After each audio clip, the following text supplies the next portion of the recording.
ایک سوال ہے کہ جنت میں کون سا فرقہ جائے گا؟ کیا وہابی دیوبندی سب جنت میں جائیں گے؟ دیکھیے کہ حضور صلی اللہ علیہ وسلم کی حدیث مبارکہ ہے کہ میری امت کے 73 فرقے ہوں گے، ان میں سے 72 جہنمی ہوں گے اور ایک جنتی ہوگا، اور اس جنتی فرقے کا نام اہل سنت والجماعت ہے، یعنی سنی جسے کہا جاتا ہے۔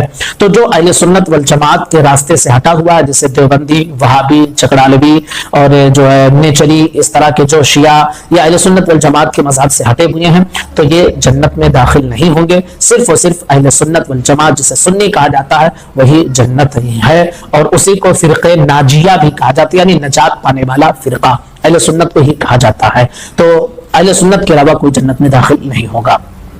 یہودی کہتے تھے کہ جنت میں کوئی داخل نہیں ہو سکتا جب تک یہودی نہ ہو جائے، اور نصرانی یہ بولتے تھے کہ کوئی آدمی جنت میں داخل نہیں ہو سکتا جب تک کہ نصرانی نہ ہو جائے۔ آج یہی بولتے ہیں نا کچھ لوگ، جب تک آدمی درگاہ والا نہ ہو جائے تب تک جنت میں نہیں جا سکتا، سنی نہ ہو جائے جب تک، یعنی وہ مسلک لے کر کے چل رہے ہیں کہ اس مسلک کے اندر جو لوگ داخل ہوئے ہیں وہی جنت میں جا سکتے ہیں۔ جانتے ہیں اللہ تبارک تعالیٰ نے کہا تلک امانیہم، خالی آرزویں ہیں یہ، اور آرزوؤں سے کام نہیں چلتا۔ قل ہاتوا برہانکم ان کنتم صادقین، اگر تم سچے ہو تو دلیل لاؤ۔ اس کا مطلب یہ ہے کہ کوئی آدمی کوئی دعویٰ کرے تو دلیل مانگو۔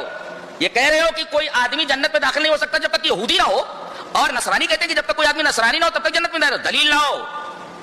یہ بتایا گیا کہ کوئی بھی بات دین کے نام پر کہی جائے دلیل مانگی جائے، اور کوئی بھی بات بلا دلیل ہو اس کو قبول نہ کیا جائے۔